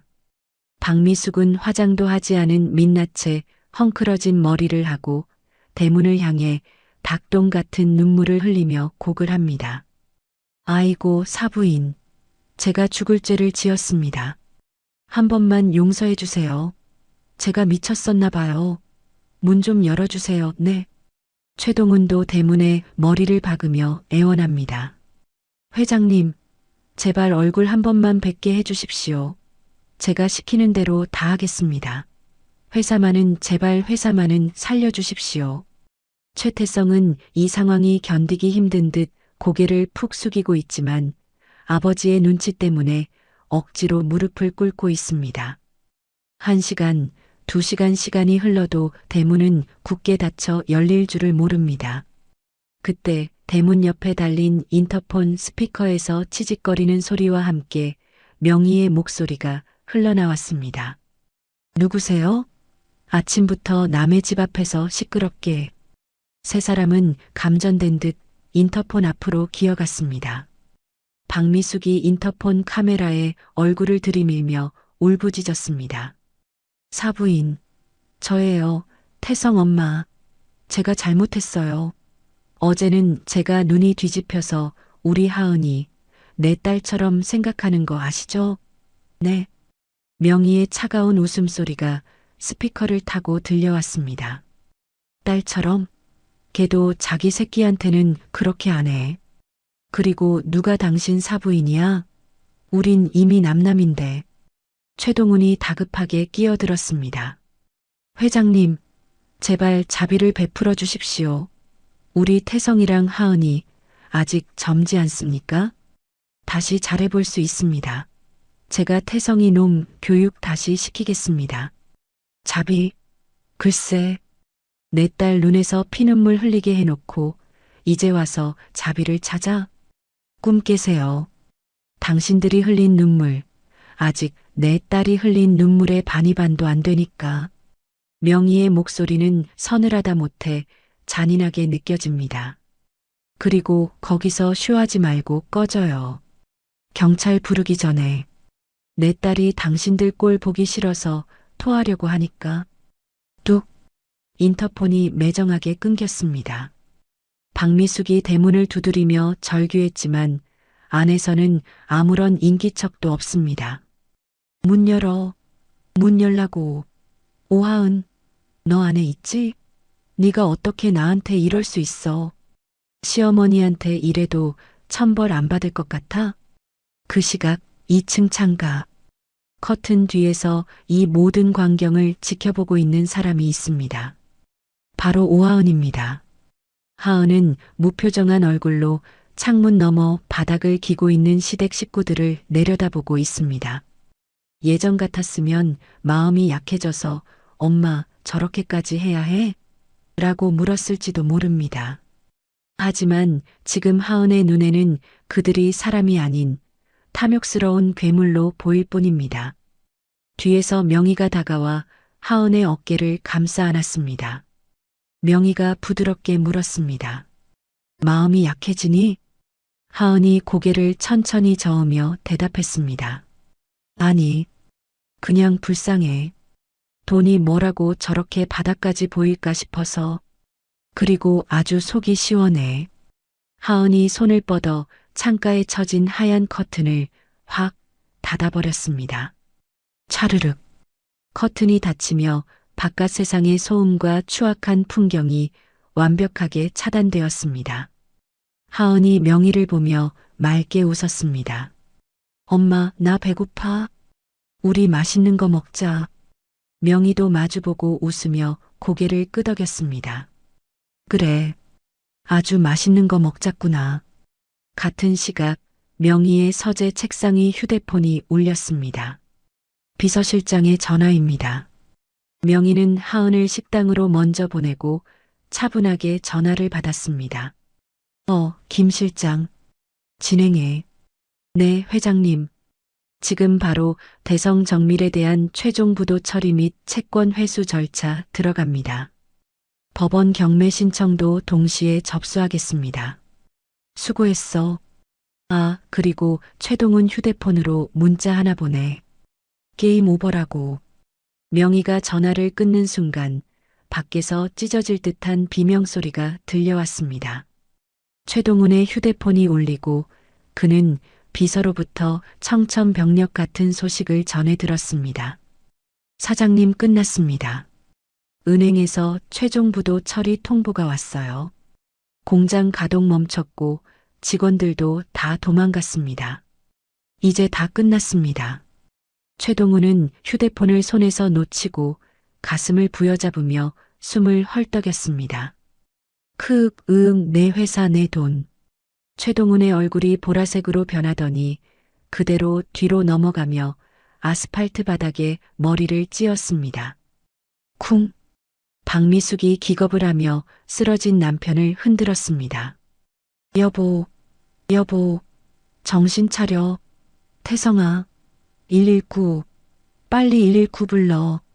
최태성이 벌벌 떨며 휴대폰을 꺼냈지만 손이 너무 떨려 번호조차 제대로 누르지 못합니다. 구급차 사이렌 소리가 멀리서 들려오고 동네 사람들이 웅성거리며 몰려듭니다. 화려했던 재벌 시댁의 위엄은 온데간데 없고 길바닥에 쓰러져 거품을 무는 가장과 울부짖는 아내 그리고 겁에 질린 아들만이 남았습니다. 2층 식당에서 명희와 하은은 따뜻한 수프를 먹고 있습니다. 밖에서 요란한 사이렌 소리가 들려오지만 두 사람은 들리지 않는 척 평온하게 식사를 이어갑니다. 명희가 빵에 버터를 바르며 하은에게 말했습니다. 하은아, 이번 주말에 여행이나 갈까? 그동안 고생했는데 바람이나 쐬러 가자. 하은이 수프를 한 숟가락 뜨며 대답했습니다. 좋아. 바다 보고 싶어. 아주 파랗고 넓은 바다. 창밖에서는 악인들이 지옥으로 떨어지고 있지만 집안의 식탁에는 비로소 진정한 평화가 찾아왔습니다. 하지만 벼랑 끝에 몰린 쥐는 고양이를 무는 법. 쓰러진 최동훈을 대신해 독이 바짝 오른 박미숙의 눈빛이 심상치 않게 번들거립니다. 구급차에 실려가며 박미숙이 명희의 집을 향해 이를 갈며 중얼거렸습니다. 두고 봐, 내가 이대로는 안 죽어. 죽어도 너희들 물귀신에서 같이 죽을 거야. 내 아들 인생 망친 년들 가만 안 둬. 몰락의 끝에서 마지막 발악을 준비하는 악녀의 저주가 섬뜩하게 울려 퍼집니다. 알코올 냄새가 진동하는 VIP 병실. 최동훈이 링거줄을 주렁주렁 매단 채 침대에 누워 거친 숨을 몰아쉬고 있습니다. 회사는 부도가 났고 집은 압류 딱지가 붙었으며 평생 모은 재산은 공중분해되었습니다. 옆간이 침대에 앉은 박미숙은 퉁퉁 부은 눈으로 스마트폰을 검색하며 손톱을 물어뜯고 있네요. 그녀의 눈빛은 반성이 아닌 도끼와 살기로 번들거리고 있습니다. 최동훈이 쉰 목소리로 아내를 불렀습니다. 여보, 이대로는 못 죽어. 억울해서 눈을 못 감는다고. 그 여편네랑 하은이년 가만두면 안 돼. 우리만 죽을 순 없잖아. 박미숙이 스마트폰을 탁 소리나게 덮으며 이를 갈았습니다. 누가 아니래요? 내가 지금 뭘 찾고 있는지 알아요? 사건 반장 알죠? 거기 제보하려고요. 그리고 내 동창 중에 인터넷 신문 기자 있잖아요. 김 기자. 걔한테 연락해놨어요. 기자? 기자는 불러서 뭐하게? 우리 망신만 더 당하려고? 박미숙이 회심의 미소를 지으며 품속에서 USB 하나를 꺼내 보였습니다. 망신은 우리가 아니라 걔니가 당해야죠. 이게 뭐게요? 결혼식장 CCTV 영상이에요. 최동훈이 깜짝 놀라 상반신을 일으켰습니다. 아니, 그건 우리가 뺨 때리는 거 찍힌 거잖아. 그걸 공개하면 우리가 죽는 거 아니야? 박미숙이 눈을 가늘게 뜨며 비릿하게 웃었습니다. 어머, 당신도 참. 요즘 기술이 얼마나 좋은데 원본을 그대로 써요? 앞뒤 다 자르고 교묘하게 편집하면 가해자가 피해자 되는 거 순식간이에요. 하은이 그년이 넘어질 때 팔 허우적거리는 거 기억나죠? 그걸 내가 맞는 것처럼 보이게 편집하면 된다고요. 잠시 후 병실 문이 열리고 뿔테 안경을 쓴 얍삽한 인상의 남자가 들어왔습니다. 자극적인 가짜 뉴스를 퍼나르기로 유명한 삼류 유튜버이자 인터넷 기자인 김철수입니다. 김철수가 카메라를 들이대며 호들갑을 떨었습니다. 아이고, 사모님, 이게 무슨 일입니까? 대기업 갑질에 당하셨다면서요? 제가 아주 정의의 사도가 되어드리겠습니다. 근데 거마비는 좀 챙겨주셔야. 박미숙은 손목에 차고 있던 수천만 원짜리 다이아몬드 팔찌를 풀어 김철수의 손에 쥐어주었습니다. 이것이 그녀가 가진 마지막 비상금입니다. 박미숙이 눈물 연기를 시작하며 김철수의 손을 잡았습니다. 기자님, 이거면 되죠? 제발 억울한 거 좀 풀어주세요. 우리 며느리 아니, 그 악마 같은 년이지. 재벌가 숨겨진 딸이라는데 그 배경 믿고 시어머니인 저를 개 패듯이 팼어요. 여기 멍든 거 보이시죠? 박미숙은 자기가 부딪혀서 생긴 멍을 보여주며 뻔뻔하게 거짓말을 늘어놓았습니다. 김철수는 팔찌를 주머니에 챙겨 넣으며 입꼬리를 실룩거렸습니다. 와, 재벌가 딸이 시어머니 폭행? 이거 조회수 100만 각인데요? 걱정 마십시오. 오늘 저녁에 바로 터뜨립니다. 제목은 아주 자극적으로 뽑아드리죠. 그날 저녁 8시. 평화롭던 대한민국 인터넷 커뮤니티가 발칵 뒤집혔습니다. 충격 단독. YM그룹 회장 딸의 두 얼굴 시어머니 폭행하고 재산 강탈. 자극적인 썸네일과 함께 올라온 영상은 순식간에 실시간 검색어 1위를 장악했습니다. 영상 속에는 교묘하게 편집된 결혼식 장면이 담겨 있습니다. 하은이 넘어지면서 팔을 뻗는 장면이 마치 박미숙의 멱살을 잡으려는 것처럼 보이고 박미숙이 뒤로 넘어지는 장면만 슬로 모션으로 반복됩니다. 거기에 박미숙의 거짓 인터뷰가 내레이션으로 깔립니다. 며느리가 평소에도 저를 무시했어요. 혼수 적게 해왔다고 뭐라 한마디 했더니 갑자기 눈이 뒤집혀서 달려들더라고요. 친정엄마라는 사람은 조폭들을 데려와서 하객들 협박하고요. 댓글창은 순식간에 불바다가 되었습니다. 와, 며느리 인성 실하냐? 완전 사이코패스네. 돈 많으면 다야. 시어머니를 때려. 저런 건 신상 털어서 매장해야 함. YM그룹? 불매운동 가자. 쓰레기 기업이네. 진실을 모르는 대중들의 분노는 걷잡을 수 없이 타올랐습니다. 같은 시각, 명희의 집. 하은은 소파에 앉아 덜덜 떨리는 손으로 스마트폰을 보고 있습니다. 화면을 스크롤할 때마다 심장을 후벼 파는 악플들이 쏟아집니다.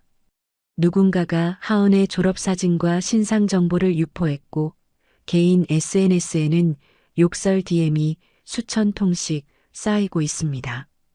죽어라, 꽃뱀년아. 너 같은 건 얼굴 들고 다니면 안 돼. 하은의 얼굴이 핏기 하나 없이 창백해졌습니다. 과호흡이 온 듯 숨을 가쁘게 몰아쉬던 하은이 비명을 지르며 휴대폰을 집어 던졌습니다. 아니야, 이거 아니야. 내가 언제 하은은 머리를 감싸 쥐고 바닥에 웅크렸습니다. 결혼식장에서 뺨을 맞았을 때의 공포보다 얼굴도 모르는 수만 명이 사람들이 자신을 향해 돌을 던지는 지금이 더 무섭고 끔찍합니다.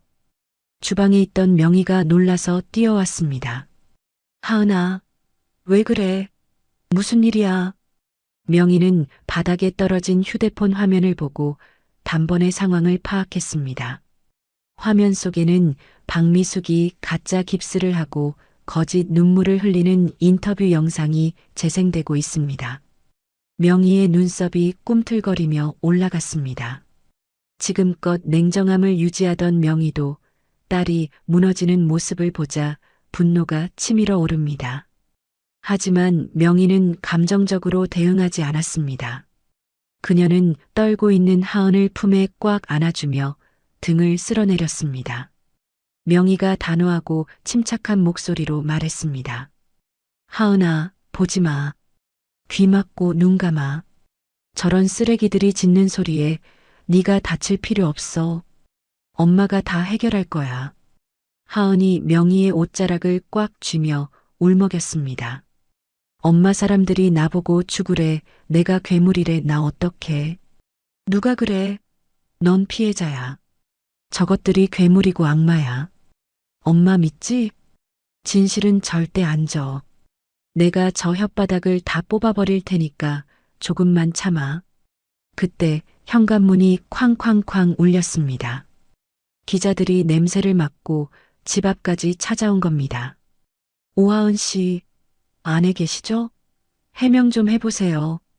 시어머니 폭행 사실입니까? 한 말씀만 해주세요.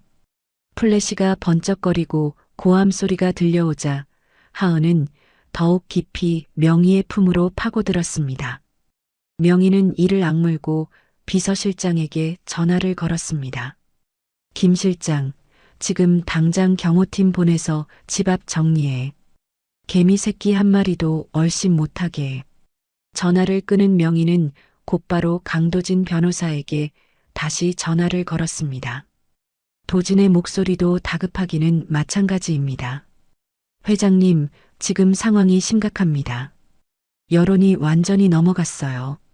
서버가 마비될 정도로 항해 전화가 오고 있습니다. 일단 공식 입장문부터 낼까요? 명희가 차갑게 대답했습니다. 아니, 입장문 종이 쪼가리 내봤자 변명한다고 더 욕만 먹어. 저쪽이 영상으로 장난질을 쳤으니 우리도 영상으로 갚아줘야지. 네, 영상이라면. 결혼식장 원본 CCTV 확보해뒀지? 음성까지 다 들어간 거. 네, 물론입니다. 가장 잘 보이는 각도로 가지고 있습니다. 그리고 하나 더. 저 박미숙이가 기자 매수할 때 쓴 돈, 계좌 추적해서 증거 잡아. 뇌물 주고 기사 사주한 정황 포착해. 도진이 잠시 망설이다가 조심스럽게 물었습니다.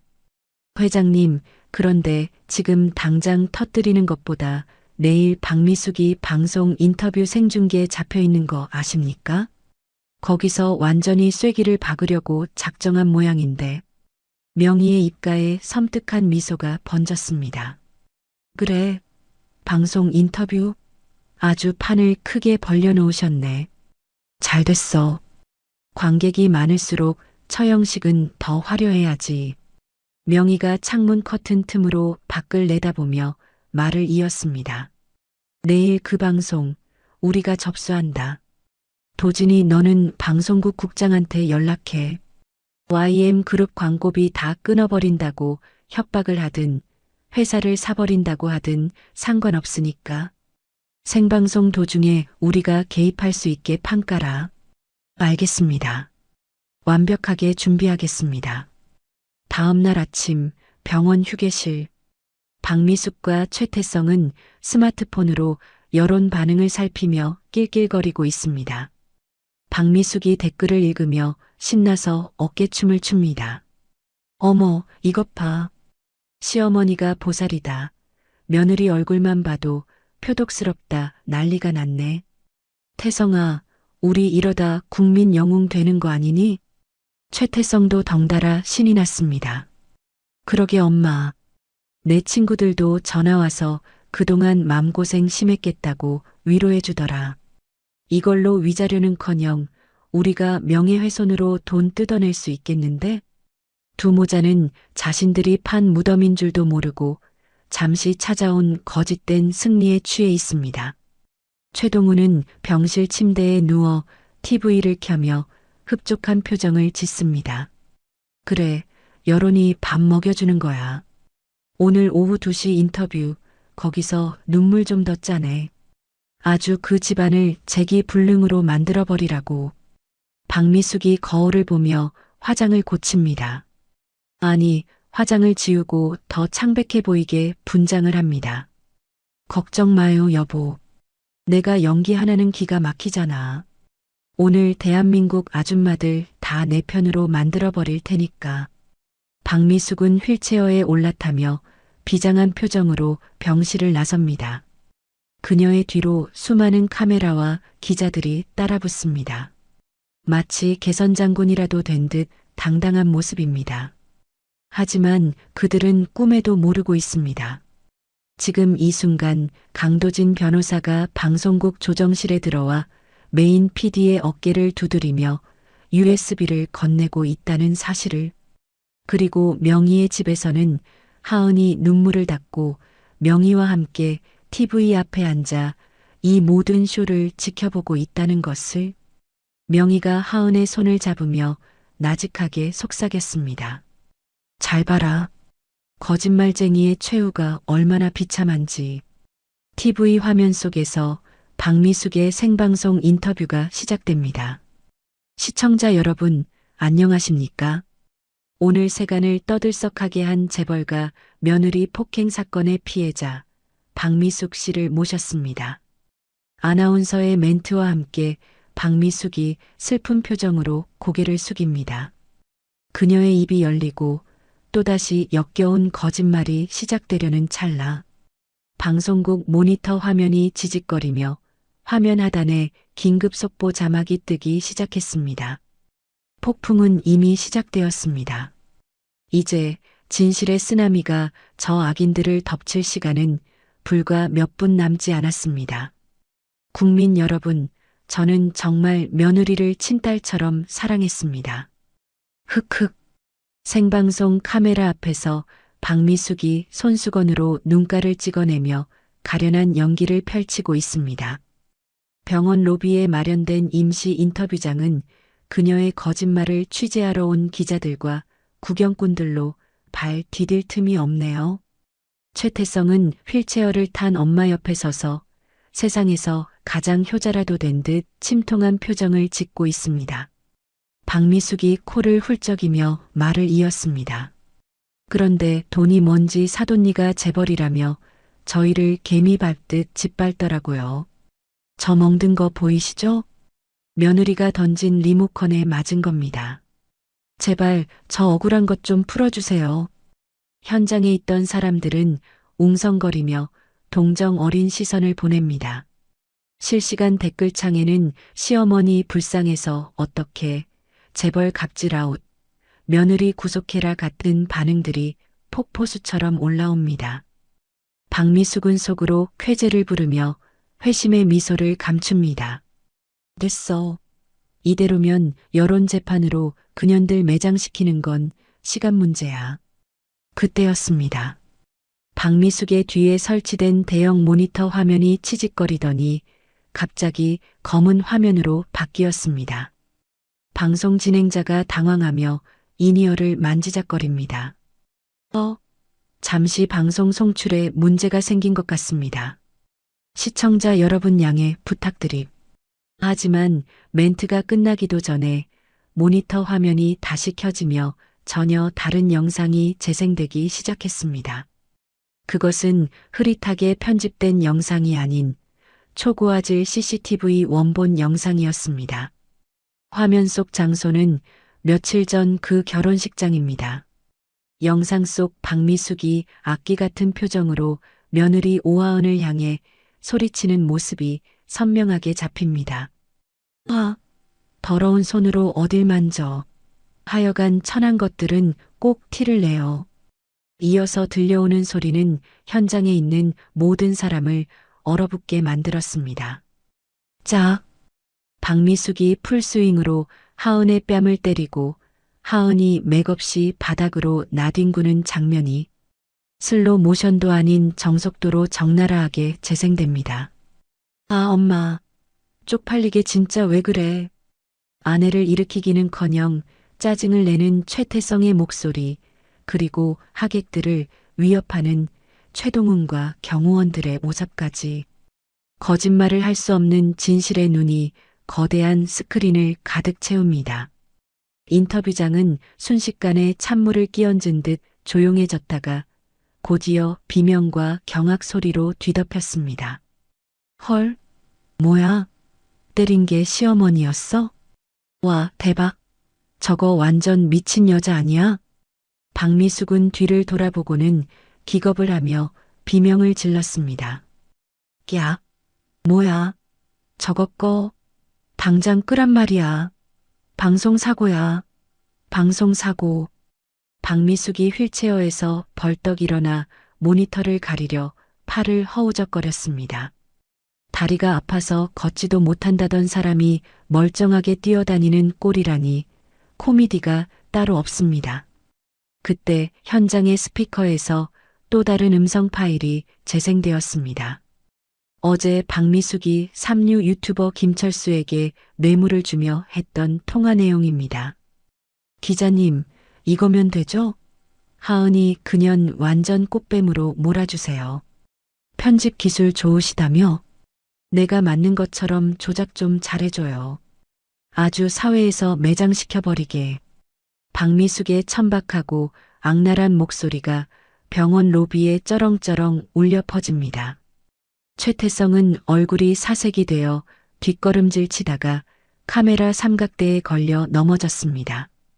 현장에 와 있던 유튜버 김철수는 얼굴을 가리고 쥐새끼처럼 도망가려다 사람들에게 붙잡혔습니다. 방송을 진행하던 아나운서가 싸늘한 표정으로 마이크를 잡고 말했습니다. 시청자 여러분, 지금 보신 영상과 음성 이것이 사건의 진실인 것 같습니다. 박미숙 씨 해명하시죠. 이게 조작된 겁니까? 카메라들이 일제히 박미숙의 얼굴을 클로즈업합니다. 박미숙은 덜덜 떨리는 손으로 얼굴을 가리며 악을 썼습니다. 아니야. 이거 다 음모야. 전현들이 돈으로 방송국 매수한 거야. 난 몰라. 난 억울해. 그때 로비 입구 쪽에서 웅장한 엔진 소리와 함께 검은색 세단 한 대가 멈춰 섰습니다. 차 문이 열리고 선글라스를 쓴 윤명희와 강도진 변호사가 수십 명이 경호원을 대동하고 나타났습니다. 기자들의 플래시가 기관총처럼 터지며 그들을 향해 쏟아집니다. 명희는 당당한 걸음걸이로 박미숙의 코앞까지 걸어와 멈춰 섰습니다. 명희가 선글라스를 벗자 서슬 퍼런 눈빛이 박미숙을 관통합니다. 명희가 낮지만 또렷한 목소리로 말했습니다. 쇼는 끝났어. 박미숙 씨. 재미있었나? 내 딸을 마녀로 만들어서? 박미숙이 바들바들 떨며 명희를 노려봤습니다. 너 인연. 네가 꾸민 짓이지? 감히 방송을 망쳐? 도진이 앞으로 나서며 마이크를 잡고 기자들을 향해 브리핑을 시작했습니다. 안녕하십니까?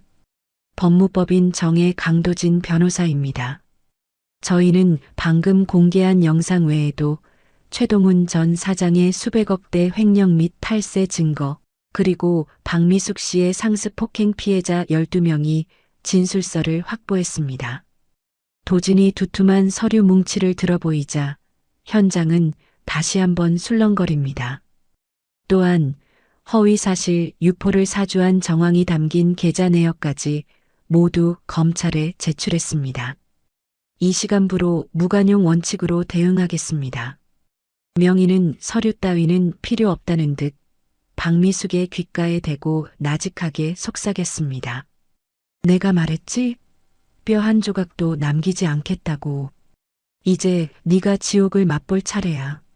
바로 그때 병원 밖에서 요란한 사이렌 소리가 들려왔습니다. 위용, 위용, 위용. 경찰차 5대가 병원 입구를 막아서고 제복을 입은 경찰들이 들이닥쳤습니다. 형사 반장이 수갑을 꺼내 들고 박미숙과 최태성에게 다가왔습니다. 박미숙 씨, 최태성 씨, 정보통신망법 위반, 명예훼손, 무고죄 및 특수상해 혐의로 긴급 체포합니다. 변호사를 선임할 권리가 있고 철컥. 차가운 수갑이 박미숙의 양손목에 채워졌습니다. 박미숙이 미친 듯이 발버둥 쳤습니다. 이거 내가 누군지 알아? 이거 안 풀어? 여보, 나 좀 살려줘. 하지만 휠체어에 앉아있던 최동훈은 이미 다른 경찰들에게 둘러싸여 있습니다. 최동훈 씨, 특정경제범죄 가중처벌법상 횡령 및 배임 혐의로 체포합니다. 최동훈은 모든 것을 포기한 듯 고개를 떨구고 순순히 손을 내밀었습니다. 그의 눈에는 초점이 없고 입가에는 허탈한 침만 흐르고 있네요. 경찰에 의해 줄줄이 끌려나가는 최동훈 일가. 병원 로비에 있던 시민들과 환자 가족들이 그들을 향해 야유를 퍼붓기 시작했습니다. 잘 가라, 쓰레기들아. 콩밥 먹고 정신 차려. 누군가가 마시던 물병을 던져 박미숙의 머리에 명중시켰습니다. 아! 박미숙은 헝클어진 머리에 물을 뒤집어 쓴 채 카메라를 향해 끝까지 악다구니를 썼습니다. 찍지 마. 다 고소할 거야. 두고 봐. 내가 다시 돌아올 거야. 하지만 그녀의 외침은 시민들의 환호성에 묻혀 허공으로 흩어졌습니다. 최태성은 고개를 푹 숙인 채 경찰차에 타려다 멀리 서 있는 명희와 눈이 마주쳤습니다. 그는 명희의 서늘한 눈빛을 보고는 오줌이라도 지릴 듯 몸을 떨며 급하게 차 안으로 도망치듯 몸을 숨겼습니다. 경찰차들이 사이렌을 울리며 멀어지고 현장에는 통쾌한 승리의 공기만이 남았습니다. 도진이 명희에게 다가와 고개를 숙였습니다. 회장님 고생하셨습니다. 완벽하게 마무리됐습니다. 명희는 굳게 담은 입술을 풀고 멀어지는 경찰차를 보며 짧게 한숨을 내쉬었습니다. 고생은 무슨, 이제야 밀린 청소를 끝낸 기분이군. 그 시각 명희의 집 거실. 오하은은 TV 화면을 통해 이 모든 과정을 지켜보고 있었습니다. 악랄하게 굴던 시어머니가 수갑을 차고 끌려가는 모습, 뻔뻔하던 남편이 고개를 숙이는 모습. 화면 하단에는 정의 구현 사이다 결말 같은 댓글들이 실시간으로 올라옵니다. 하은의 눈에서 뜨거운 눈물이 주르륵 흘러내렸습니다. 슬퍼서가 아닙니다. 그동안 가슴속에 맺혀있던 거대한 응어리가 녹아내리는 해방감 때문입니다. 하은이 떨리는 손으로 TV 화면을 어루만지며 중얼거렸습니다. 끝났다, 진짜 끝났어. 그녀는 소파에 몸을 깊숙이 파묻고 처음으로 다리를 쭉 펴보았습니다. 지옥 같았던 결혼 생활, 사람 취급도 못 받았던 시간들이 주마등처럼 스쳐 지나가고 이제는 정말 자유가 되었다는 사실이 피부로 와닿습니다. 현관문이 열리고 명희가 들어왔습니다. 하은아. 명희의 목소리를 듣자마자 하은이 자리에서 벌떡 일어나 달려갔습니다. 하은은 명희의 품에 와락 안겨 엉엉 소리내어 울음을 터뜨렸습니다. 엄마, 으엉, 엄마 고마워. 나 때문에 엄마가 흑흑. 명희는 아이처럼 우는 딸을 꽉 끌어안고 등을 토닥였습니다. 명희의 눈시울도 붉게 물들었습니다. 명희가 딸의 머리카락에 입을 맞추며 부드럽게 말했습니다. 그래, 그래. 다 끝났다. 우리 딸, 그동안 얼마나 무섭고 힘들었니? 이제 아무도 널 괴롭히지 못해. 엄마가 약속할게. 하은이 눈물 젖은 얼굴을 들고 엄마를 바라보았습니다. 나 이제 진짜 행복해질 거야. 엄마랑 같이 보란 듯이 잘 살 거야. 명희가 빙그레 웃으며 하은의 눈물을 닦아주었습니다. 그럼 그래야지. 넌 세상에서 제일 귀한 내 딸인걸. 거실 창밖으로 따스한 오후의 햇살이 비쳐 들어와 두 모녀를 감싸 안았습니다. 폭풍우는 지나갔고 이제 그들의 앞에는 맑게 갠 하늘과 눈부신 미래만이 남아 있습니다. 하지만 이야기는 아직 끝나지 않았습니다. 폐허가 된 과거를 딛고 일어선 하은이 어떤 모습으로 새로운 인생을 꽃피울지, 그리고 그녀를 묵묵히 지켜주던 도진과의 관계는 어떻게 될지, 진정한 해피엔딩을 향한 마지막 발걸음이 남아 있습니다. 계절이 2번 바뀌고 어느덧 6개월이라는 시간이 흘렀습니다. 뜨거웠던 여름의 열기는 사라지고 옷깃을 여미게 만드는 찬 바람이 부는 늦가을입니다. 서울의 한 재래시장, 비릿한 생선 냄새와 사람들의 땀 냄새가 뒤섞인 이곳에 낯익은 얼굴이 보입니다. 바로 박미숙입니다. 하지만 6개월 전 온몸을 명품으로 휘감고 다이아몬드 반지를 자랑하던 사모님의 모습은 온데간데 없습니다. 그녀는 낡아 빠진 고무 앞치마를 두르고 헝클어진 머리를 대충 묶은 채 쭈그리고 앉아 생선 내장을 다듬고 있습니다. 손가락 마디마디는 터져서 밴드가 덕지덕지 붙어 있고 화장기 없는 얼굴에는 검버섯이 피어올랐네요. 지나가던 손님이 생선을 가리키며 퉁명스럽게 묻습니다. 아줌마, 이거 고등어 얼마야? 싱싱한 거 맞아? 눈알이 왜 이렇게 탁해? 박미숙이 거친 손으로 생선 물기를 털어내며 억지 웃음을 짓습니다.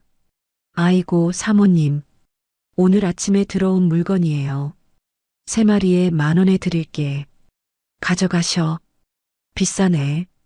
깎아줘요. 8,000원. 아휴, 남는 것도 없는데. 알았어요. 가져가요, 가져가. 박미숙이 검은 비닐봉지에 생선을 담아 건네자 손님은 돈을 던지듯 놓고 사라집니다. 박미숙은 바닥에 떨어진 1,000원짜리 지폐들을 주섬주섬 주우며 한숨을 내쉽니다. 에휴, 내 팔자야. 내가 어쩌다 이 꼴이 돼서. 그때 시장통 전광판 뉴스에서 낯익은 이름이 흘러나옵니다. YM그룹 싱글맘 자립을 위한 하은 재단 설립 오늘 출범식 열려. 박미숙은 홀린 듯 고개를 들어 전광판을 바라봅니다. 화면 속에는 세련된 정장을 입고 환하게 웃고 있는 오하은이 있습니다. 그 옆에는 우아한 모습의 윤명희도 보이네요. 박미숙이 들고 있던 생선 칼을 떨어뜨리며 멍하니 중얼거립니다.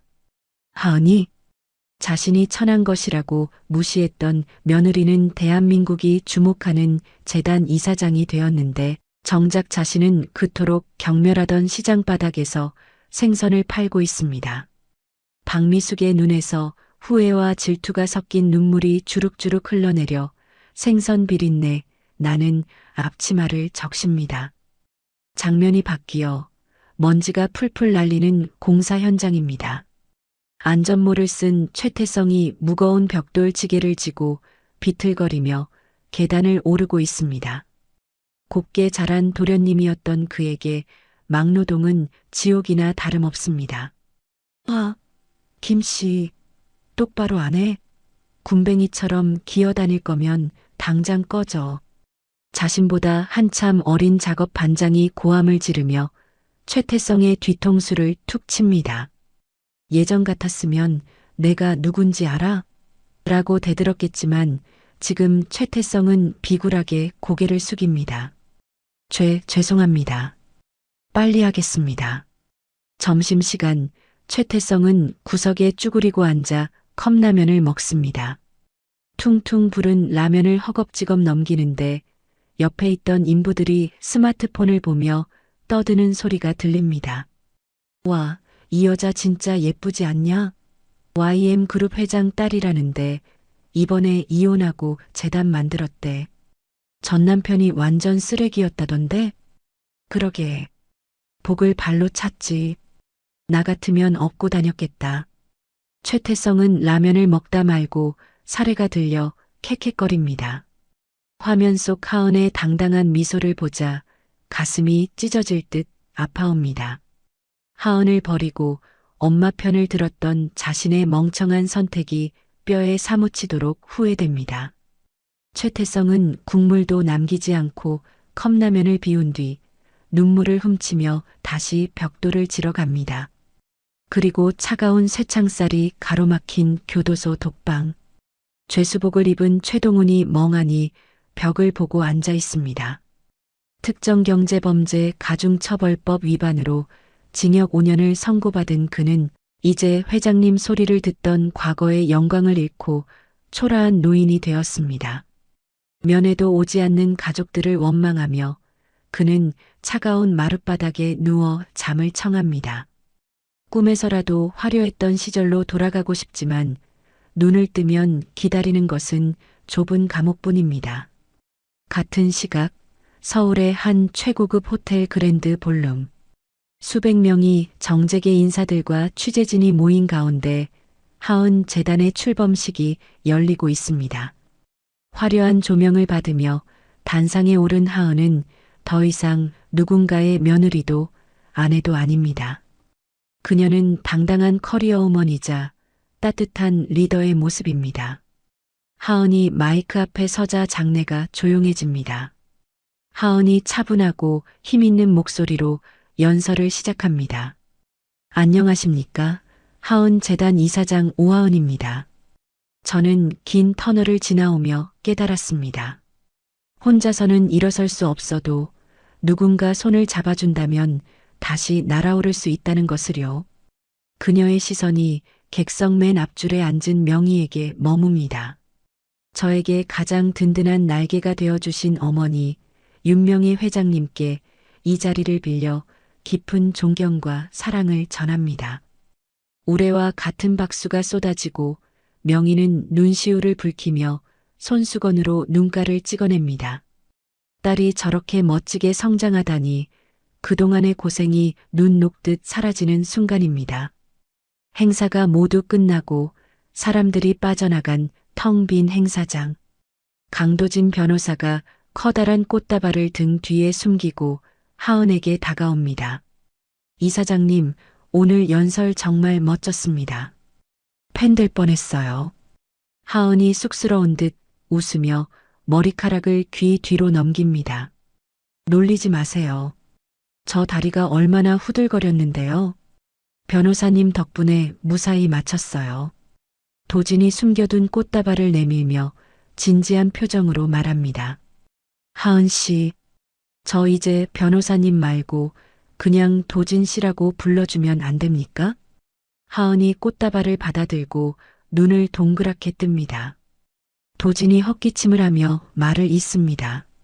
지난 6개월 동안 하은 씨 곁에서 지켜보면서 변호사로서가 아니라 한 남자로서 하은 씨를 응원하고 싶어졌습니다. 저 하은 씨 옆에 계속 있어도 되겠습니까? 그것은 정중하지만 확실한 고백이었습니다. 하은의 얼굴이 분홍빛으로 물듭니다.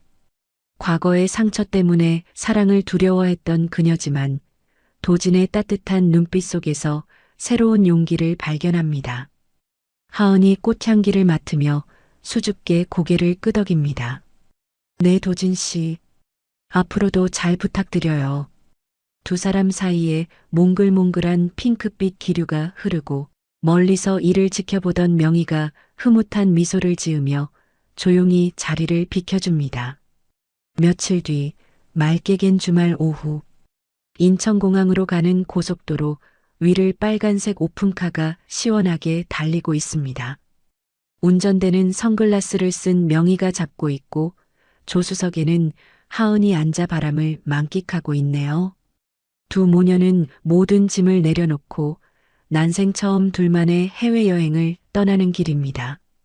라디오에서 경쾌한 음악이 흘러나오다가 잠시 뉴스가 나옵니다.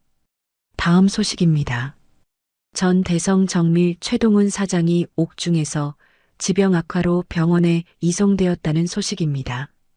일각에서는 죗값을 치르는 하은이 무심하게 라디오 버튼을 눌러 꺼버립니다. 툭!